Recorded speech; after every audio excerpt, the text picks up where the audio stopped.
C'est une prophétie dont le temps est déjà fixé. Elle marche vers son terme, elle ne mentira pas. Si elle tarde, attends-la, car elle s'accomplira. Elle s'accomplira certainement.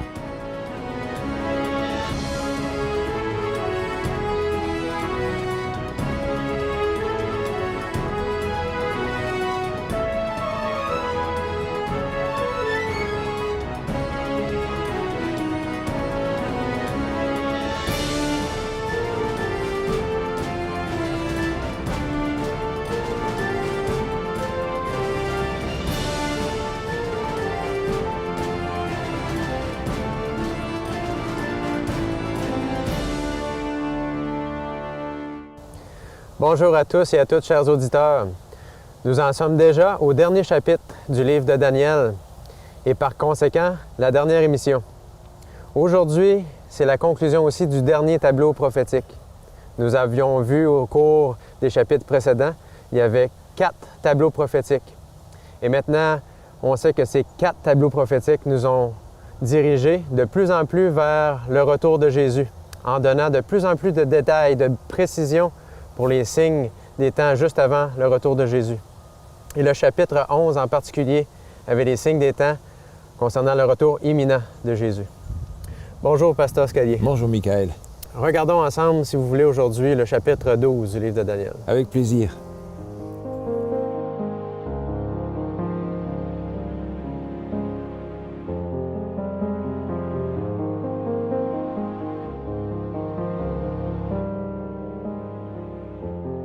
Quelle conclusion le chapitre 12 va-t-il nous donner concernant la tragédie des siècles?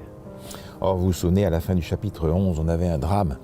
Le drame de cette religion institutionnalisée qui persécute, qui prend la place de Dieu, qui envahit le monde entièrement. Et puis au chapitre 12, il nous est dit « En ce temps-là, se lèvera Michaël, le grand chef, le défenseur des enfants de ton peuple. » Cela fait écho à ce qu'on avait au chapitre 11. Et même au chapitre 10, où il a été question du peuple de Dieu tout le long du chemin.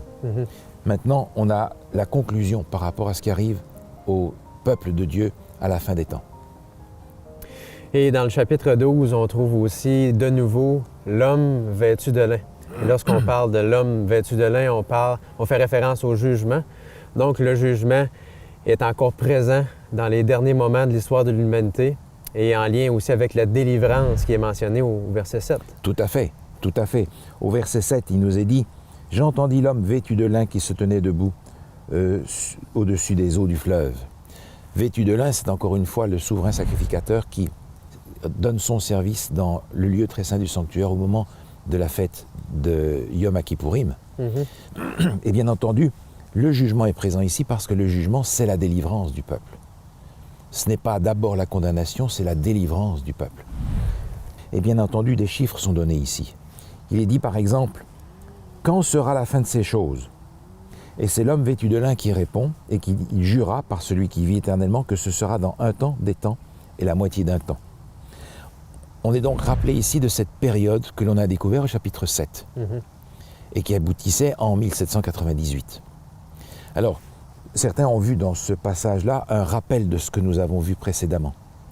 Plus loin dans le texte, il est dit « Depuis le temps où cessera le sanctuaire, depuis le temps où cessera le sacrifice perpétuel et où sera dressée l'abomination du dévastateur, il y aura 1290 jours. Heureux celui qui attendra et qui arrivera jusqu'à 1335 jours. » Donc 2 chiffres qui sont donnés ici tout à fait à la fin du chapitre 12 et qui semblent se rapporter à une période qu'on a déjà vue avant. Alors, suivez-moi, c'est pas difficile. En 538, l'édit de Justinien donnait un pouvoir politique à l'évêque de Rome et ça va durer pendant 1260 ans jusqu'en 1798. Ouais. C'était les un temps, des temps et la moitié d'un temps qu'on avait vu précédemment. 1260 années, oui. 1260 années. Maintenant, si vous reculez de 1290 ans, vous arrivez en 508. 508, c'est la conversion de Clovis. Et c'est aussi l'occasion pour Clovis de débarrasser l'évêque de Rome de la menace des Goths qui sont sur la péninsule italienne. C'est aussi le moment où l'évêque de Rome va porter pour la première fois une couronne. À partir de là, 508, vous repartez en avant de 1335 années. Ouais. Et on arrive en 1843, l'époque du jugement dont on a parlé précédemment. Maintenant, d'autres commentateurs ont vu une autre dimension dans ces dates. Sans abandonner du tout l'interprétation historique, qui me paraît essentielle, on peut aussi regarder l'histoire dans l'avenir et prendre ces chiffres comme étant des périodes littérales qui commencent peut-être avec l'abomination dont il est question. Et l'abomination suprême sera le moment où le monde entier va rejeter officiellement la loi de Dieu. À partir de là, 3 périodes se suivent, à partir du même moment, pour donner différents moments dans la crise finale qui est en rapport avec le peuple de Dieu. C'est une autre manière de le voir, et c'est l'avenir qui nous donnera les indications sur ce sujet-là, bien entendu. Il est mentionné aussi dans le chapitre 12 que Jésus vient délivrer. Mais avant cette délivrance, il semble y avoir une période de souffrance exceptionnelle. En fait, on se demande pourquoi est-ce que cette période-là doit être là, mais c'est vraiment ce qu'on y trouve, n'est-ce pas? Oui, c'est juste, parce qu'au chapitre 12, il nous est dit « en ce temps-là se lèvera ». On ne nous dit pas exactement à quel moment. Mais après, le texte dit « ce sera une époque de détresse telle qu'il n'y en a point eu de semblable depuis que les nations existent, jusqu'à cette époque ». On s'attend donc à avoir tout à fait à la fin une période difficile. Et les autres prophètes ont déjà parlé de ça. Je pense en particulier au prophète Jérémie, au chapitre 30 de son livre. Il dit « Malheur, car ce jour est grand. Et il n'y en a point eu de semblable. C'est un temps d'angoisse pour Jacob, mais il en sera délivré. » Donc déjà dans le livre du prophète Jérémie, on envisage ce moment difficile à la fin, et on le retrouve aussi dans les propos de Jésus, dans Matthieu chapitre 24, où il va, dans ce chapitre-là, expliquer à ses disciples ce que seront les signes des temps. Et il dit par exemple au verset 21, « Car alors la détresse sera si grande qu'il n'y en a point eu de pareil depuis le commencement du monde jusqu'à présent et qu'il n'y en aura jamais. » Donc on retrouve la même notion ici, un temps de détresse, un temps de difficulté, pour plusieurs raisons. D'abord parce que le peuple de Dieu est mis sous pression, la pression d'une fausse adoration, comme on l'a vu dans Daniel au chapitre 3, avec les compagnons de Daniel qui doivent adorer la statue que Nebuchadnezzar a faite. Ou au chapitre 6, Daniel qui doit adorer le roi au lieu de prier Dieu. Cette même situation va se retrouver à la fin et va mettre la pression sur le peuple qui va être d'ailleurs persécuté. Au chapitre 12 et au verset 10, il est dit « Plusieurs seront purifiés, blanchis, éprouvés. Les méchants feront le mal, et aucun des méchants ne comprendra, mais ceux qui auront de l'intelligence comprendront. » Et puis une autre raison pour laquelle c'est un temps de détresse, le monde est en train de se disloquer complètement. Et on le sent venir d'ailleurs, que ce soit par rapport à l'air, que ce soit par rapport à l'eau, aux animaux, aux végétaux, les maladies, la faim qui s'étend dans le monde. On comprend que le monde est en train de se disloquer. Et puis il y a aussi toute cette dégradation que l'on voit dans le monde politique, dans le monde économique. On retrouve même dans le monde politique des gens qui essaient d'éviter la panique générale face à cette dislocation générale. Et on le trouve dans l'épître aux Thessaloniciens par exemple, au chapitre 5, où il est dit « Pour ce qui est des temps et des moments, vous n'avez pas besoin, frères, qu'on vous en écrive. Car vous savez bien vous-même que le jour du Seigneur viendra comme un voleur dans la nuit. Quand les hommes diront paix et sûreté, alors une ruine soudaine les surprendra. » On retrouve donc ce moment de détresse et on peut imaginer que les périodes qui sont données à la fin du chapitre puissent aussi être reliées à ce temps de détresse, mais qui est un temps de détresse avant la délivrance. Et le peuple de Dieu, en fait, fait face à ce temps de détresse, mais on a l'impression que la délivrance va venir uniquement lorsque le peuple sera à bout de souffle. Oui. Et on se pose la question, en fait, est-ce que c'est pas une trop grande épreuve pour le peuple de Dieu? C'est une trop grande épreuve. D'ailleurs, le texte nous le dit, toutes ces choses finiront quand la force du peuple saint sera entièrement brisée. Je crois qu'il y a dans ce texte un message très important pour ceux qui vivent à la fin des temps. L'épreuve paraît énorme et surhumaine, et elle l'est. Mais ceux qui vivent à la fin des temps ont besoin d'apprendre la leçon que Daniel a apprise, c'est-à-dire qu'ils ne peuvent dépendre que de Dieu. Il va falloir arriver à un moment où nous ne comptons que sur lui, et plus du tout sur nous. c'est le centre même de ce que signifie avoir la foi. La foi n'est pas une liste de choses que l'on croit. La foi, c'est une expérience de confiance avec un Dieu qu'on ne voit pas, un Dieu auquel on croit parce qu'il l'a promis dans les Écritures, un Dieu qui est fidèle à ses promesses. Ça, c'est la foi. Et en réalité, c'est exactement l'opposé de ce qu'on avait avec Babylone, qui était l'expression même du salut par les œuvres, par ses propres œuvres. Le peuple de Dieu à la fin des temps aura besoin d'apprendre le salut par la foi en Jésus à 100%. Au verset 1, on fait référence au livre qui nous rappelle le jugement qu'on a vu dans le chapitre 7 de Daniel. Oui. On se pose la question maintenant, que se passe-t-il lorsque ce jugement-là est terminé? Oui, au verset 1, il nous est dit, « En ce temps-là, ceux de ton peuple qui seront trouvés inscrits dans le livre seront sauvés. Il y a un moment où le jugement est terminé. À ce moment-là, l'intercession s'arrête dans le ciel. Il y a comme un vide dans le ciel, un silence peut-être. Et on retrouve cela aussi dans plusieurs endroits des Écritures, sous différentes formes. Je pense en particulier à l'Apocalypse. Apocalypse au chapitre 15, où il nous est dit au verset 8, « Le temple fut rempli de fumée à cause de la gloire de Dieu et de sa puissance. Et personne ne pouvait entrer dans le temple jusqu'à ce que les 7 fléaux des 7 anges soient accomplis. » Plus personne ne peut rentrer dans le temple. Ça veut dire que le ministère du temple s'arrête, l'intercession s'arrête. On retrouve ça déjà au moment où Salomon a prié pour la dédicace du temple. Il est dit par exemple dans 2 Chroniques, au chapitre 5, les sacrificateurs sont là en train de louer le Seigneur et ils disent « Car il est bon, car sa miséricorde durera toujours. En ce moment, la maison de l'Éternel fut remplie de nuées. Les sacrificateurs ne purent pas y rester pour faire le service à cause de la nuée, car la gloire de l'Éternel remplissait la maison de Dieu. » On se rend compte qu'il y a un moment où l'intercession s'arrête. Si l'intercession s'arrête, à ce moment-là, ça veut dire que les jeux sont faits pour tout le monde. Il n'y a plus de grâce, le temps de grâce est terminé. Les sorts des uns et des autres sont déjà déterminés. Et on a ça dans le jugement, on le retrouve dans le livre de l'Apocalypse, par exemple au chapitre 20, où il est question précisément du livre et des livres. Et on peut se poser la question, qu'est-ce que c'est que ce livre? Ouais. Dans Apocalypse au chapitre 20, il est dit « Des livres furent ouverts, et un autre livre fut ouvert, celui qui est le livre de vie. » Et on comprend dans le jugement qu'on va faire une comparaison entre ceux qui sont inscrits dans le livre de vie, qui ont accepté que Dieu soit leur sauveur, et les livres où sont inscrits toutes leurs actions, toute leur vie.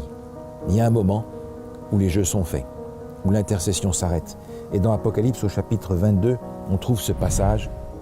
« Le temps est proche, que celui qui est injuste soit encore injuste, que celui qui est souillé se souille encore, que le juste pratique encore la justice, et que celui qui est saint se sanctifie encore. » On arrive donc à un moment où tout est terminé. Et nous avons dans notre texte ici cette inscription qui est faite. Ceux qui sont inscrits dans le livre seront sauvés. Alors la question est de savoir, est-ce que nous sommes inscrits dans ce livre-là? Est-ce que nous savons que Jésus est notre Sauveur?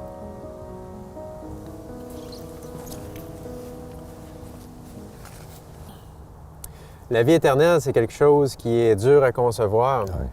Néanmoins, c'est la perspective qui s'ouvre devant nous à la fin de ce livre. Tout à fait. On a parlé du jugement et le verset qui vient juste après, au verset 2, nous dit « Plusieurs de ceux qui dorment dans la poussière de la terre se réveilleront, les uns pour la vie éternelle, les autres pour l'opprobre, pour la honte éternelle. » La résurrection arrive juste après et donne 2 possibilités, la vie éternelle ou la mort éternelle. On ne parle plus ici d'intermédiaire, on ne parle plus ici de deuxième solution, de deuxième chance, on ne parle plus ici de réincarnation ou de solution intermédiaire. C'est la vie ou la mort dans un absolu, éternel, les deux. Et on comprend dans ce sens-là qu'on arrive dans une situation qui est finale ici. Le livre de l'Apocalypse reprend aussi ce thème et nous a dit, plusieurs fois nous avons fait référence à ce passage, Babylone est tombée. Le système du salut par les œuvres c'est un échec. Et cependant, ce qui est extrêmement curieux, c'est que dans ce même chapitre, on lit ceci, en parlant de Babylone, qui est présentée comme une femme, parce qu'elle dit en son cœur, « Je suis assise en reine, je ne suis point veuve, je ne verrai point de deuil. À cause de cela, et en un même jour, ces fléaux arriveront, la mort, le deuil et la famine, et elle sera consumée par le feu, car il est puissant le Seigneur Dieu qui l'a jugée. » Ce n'est plus le moment en réalité de se cacher la tête dans le sable et de vouloir ignorer la réalité de ce que Dieu a révélé dans les Écritures. C'est le moment au contraire de s'éveiller à la réalité du monde et à admettre que finalement, la solution humaine est un échec de toute façon. Seulement l'intervention de Dieu dans ma vie et dans le monde pourra apporter un terme au problème. Le verset 2 nous parle de résurrection. Quand est-ce que cela va se produire? Le verset 2 dit « Plusieurs de ceux qui dorment dans la poussière de la terre se réveilleront. Ce texte nous rappelle que la mort est un sommeil. Pas de résurrection ou pas de vie avant la fin. Jésus d'ailleurs en parle aussi dans l'évangile de Jean au chapitre 5, il est dit « Ne vous étonnez pas de cela, car l'heure vient où tous ceux qui sont dans les sépulcres entendront sa voix en parlant de Jésus et en sortiront. Ceux qui auront fait le bien ressusciteront pour la vie, mais ceux qui auront fait le mal ressusciteront pour le jugement. » Il y a donc seulement deux possibilités. Résurrection à un moment particulier de l'histoire, et quand on se tourne vers les indications que nous donne l'apôtre Paul, nous avons un scénario beaucoup plus précis de ce qui arrive dans ce petit moment à la fin. Dans la première épître aux Thessaloniciens, au chapitre 4, il y a un passage extrêmement important qui rappelle d'ailleurs que les morts dorment, et qui dit « Car si nous croyons que Jésus est mort et qu'il est ressuscité, croyons aussi que Dieu ramènera par Jésus et avec lui ceux qui dorment. » Un peu plus loin, il dit « Car le Seigneur lui-même, à un signal donné à la voix d'un archange et au son de la trompette de Dieu, descendra du ciel, et les morts en Christ ressusciteront premièrement. Ensuite, nous les vivants qui serons restés, nous serons tous ensemble enlevés avec eux sur des nuées à la rencontre du Seigneur dans les airs, et ainsi nous serons toujours avec le Seigneur. » Dans ce passage, l'apôtre Paul nous rappelle que lorsque Jésus revient, c'est pour prendre ceux qui lui appartiennent. Ce n'est pas un rafistolage du monde pour un âge d'or qui commence à ce moment-là. C'est une évacuation de la planète. Ce n'est pas un arrangement acceptable où Jésus va régner là. Le règne de Jésus sur un monde sans péché, c'est pour plus tard, mais dans un monde complètement refait et restauré. Une nouvelle terre que Dieu va recréer. Nouveaux cieux et nouvelle terre. Et Jésus rappelle d'une façon claire qu'il va revenir pour prendre les siens avec lui. Dans l'évangile de Jean se trouve cette merveilleuse promesse de Jésus où il est dit « Que votre cœur ne se trouble point. Croyez en Dieu, croyez en moi. Il y a plusieurs demeures dans la maison de mon Père. Si cela n'était pas, je vous l'aurais dit. Je vais vous préparer une place. Et lorsque je m'en serai allé, que je vous aurai préparé une place, je reviendrai et je vous prendrai avec moi, afin que là où je suis, vous y soyez aussi. » Jésus revient, les morts en Christ ressuscitent, et Jésus prend avec lui au ciel tous ceux qui lui appartiennent. La nouvelle terre va venir en son temps, mais après les 1000 ans qui sont dans le ciel et qui sont présentés dans le livre de l'Apocalypse au chapitre 20. Donc les 1000 ans dans le ciel et non sur cette terre. Le temps passé dans le ciel est extrêmement important parce qu'il fait partie aussi de ce jugement. Les sauvés ont besoin de comprendre le jugement de Dieu. C'est seulement après que le nom de Dieu est véritablement restauré dans tout l'univers que Dieu peut venir installer la nouvelle terre. C'est un enlèvement que Jésus fait lorsqu'il revient et qu'il prend avec lui tous ceux qui lui appartiennent. Le dernier verset est un encouragement extraordinaire pour Daniel et on aimerait tous que Dieu nous dise la même chose. Oui, le dernier verset est extrêmement beau. Il dit « Et toi, marche vers ta fin, tu te reposeras et tu seras debout pour ton héritage à la fin des jours. » C'est une promesse extraordinaire. On aimerait pouvoir entendre cette promesse qui nous soit adressée personnellement. Il y a cependant un mot ici qui répond à ce que nous avons au verset 1er. Il est dit « Tu seras debout pour ton héritage ». C'est le même mot qui est employé au verset 1 lorsqu'il est dit que Michael se lèvera. En fait, c'est parce que Michael va se lever pour sauver son peuple, pour ressusciter ceux qui lui appartiennent, que Daniel lui aussi pourra être debout à la fin de son héritage. C'est une très belle promesse qui termine le livre de Daniel, et je crois que Dieu peut donner cette promesse-là à tous ceux qui, comme Daniel, sont fidèles à lui jusqu'au bout.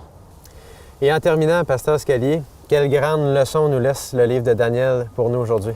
Oh, elle nous en laisse beaucoup, mais j'aimerais en mentionner juste quelques-unes. La première, c'est que tout au travers du livre de Daniel, on a vu Dieu conduire Daniel au travers de difficultés incroyables. De la même manière, je crois que Dieu peut nous conduire aujourd'hui au travers de toutes les difficultés de notre vie, des difficultés des temps de la fin. Jésus a dit qu'il a vaincu le monde. Nous pouvons avoir confiance qu'il nous conduira de la même manière. Et puis ensuite, je crois que nous serons confrontés, tôt ou tard, à Babylone, à cet état d'esprit-là, et à la tentation de compter sur nous-mêmes pour nous en sortir. Tout au travers du livre de Daniel, nous retrouvons Jésus, sous plusieurs aspects. Jésus, c'est le roi, c'est l'agneau. Jésus, c'est le juge. Jésus, c'est l'avocat. Et puis c'est finalement celui qui vient. Nous avons toute raison de faire confiance à ce Jésus à cause de ce qu'il a fait pour nous.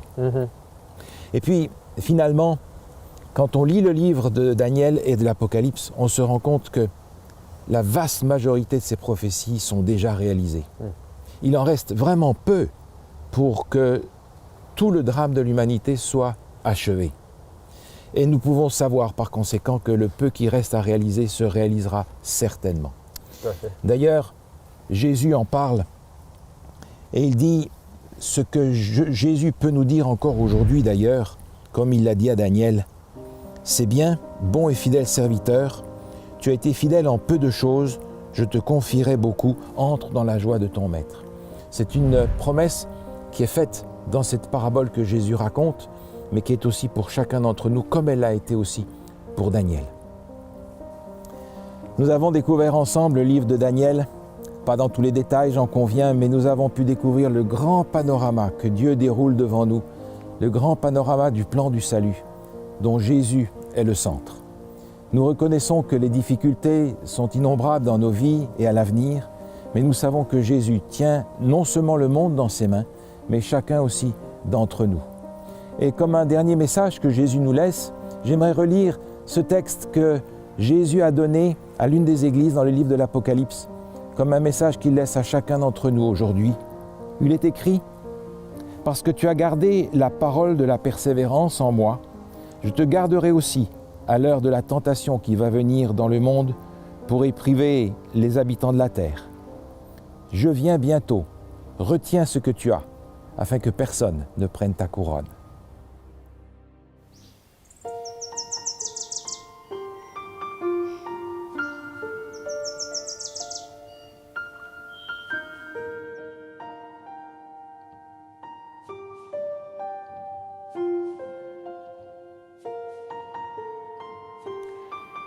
Alors, je m'appelle Isabelle, je suis mariée et mère de 3 enfants et je fais partie de l'équipe de Mieux Vivre.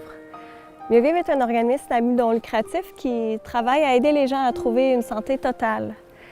Et particulièrement, en ce moment, on travaille sur un projet qui me tient à cœur, celui d'aider les gens à améliorer en fait leur santé mentale. Moi, j'ai eu des expériences dans le passé qui m'ont touchée beaucoup. En fait, j'ai une amie, il y a un peu plus de 5 ans, qui s'est enlevée la vie suite à une dépression. Et j'ai aussi ma mère, quelques mois plus tard, qui s'est elle aussi enlevée la vie. Alors, ces événements m'ont évidemment beaucoup bouleversée. Ils m'ont aussi amenée à chercher des réponses, des solutions aussi, à comprendre en fait ce qu'est la dépression, ce qu'est la santé mentale. Malheureusement, au Canada comme ailleurs, je pense que la dépression ou les troubles anxieux sont en fait des sujets extrêmement tabous. Même si au Canada, on dit qu'il y a en fait plus d'une personne sur 10 qui est atteinte de troubles de l'humeur et de troubles anxieux. Et en fait, on sait maintenant qu'à l'échelle mondiale, il y a 450 millions de personnes qui souffrent chaque année de ces troubles. Donc, c'est un sujet qui est absolument actuel, qui qui est très sérieux, qui demande une attention particulière. Puis c'est ça. Alors nous, à Mieux Vivre, on a décidé d'aller de l'avant et de traduire le matériel du Dr. Neil Nedley, qui a eu beaucoup de succès en fait dans le soulagement des troubles anxieux et de la dépression. On sait aujourd'hui que la dépression touche tout le monde, qu'on soit en Amérique du Nord ou ailleurs, qu'on soit homme ou femme, jeune ou vieux, blanc ou noir. En fait, la dépression peut atteindre tout le monde. La vie, malheureusement, est de plus en plus vite. On est tous pris dans un tourbillon et c'est de plus en plus difficile pour nous d'être à l'écoute de ce qui se passe dans notre esprit, dans notre cœur, dans nos relations. C'est de plus en plus difficile aussi pour nous d'être à l'écoute des gens autour de nous, des gens au travail, des gens à l'école, des gens de notre famille même. Alors, le livre « Surmonter l'anxiété et la dépression » vient justement nous donner un outil pour essayer de comprendre ce qui se passe, pour essayer de nous aider à prévenir justement la dépression et nous donner des outils utiles pour la vaincre, la surmonter. Le livre « Depression the Way Out » que nous avons traduit sous le titre « Surmonter l'anxiété et la dépression » a été écrit par le Dr. Neil Nedley. En fait, ce livre est là pour vous apporter de l'espoir, pour que vous puissiez voir et comprendre que la dépression est réversible. Si j'avais su il y a plusieurs années, si j'avais eu ce matériel, peut-être que mon ami, peut-être que ma mère serait encore là aujourd'hui. Donc, je veux vous offrir la possibilité de comprendre la dépression. Si vous en souffrez, je vais vous donner l'espoir que justement, vous n'avez pas à vous sentir déprimé, triste, dépassé par les événements pour toujours. Il y a des solutions concrètes que vous pouvez faire dans votre quotidien. Il y a des choix que vous pouvez faire pour vous aider à vous sortir de la dépression, de l'anxiété. Si vous connaissez même des gens autour de vous que vous avez la difficulté à comprendre, si vous avez des gens que vous aimez, que vous voyez souffrir, mais que vous n'avez pas les outils que vous avez besoin pour les aider, ce livre est conçu pour vous. Alors, je vous invite à le commander au www.mieuxvivre.org. Vous pouvez aussi commander par téléphone en composant le 418 313 9952. C'est dans le 418 le 313 99 52. Prendre soin de sa santé mentale, c'est une autre bonne façon de mieux vivre.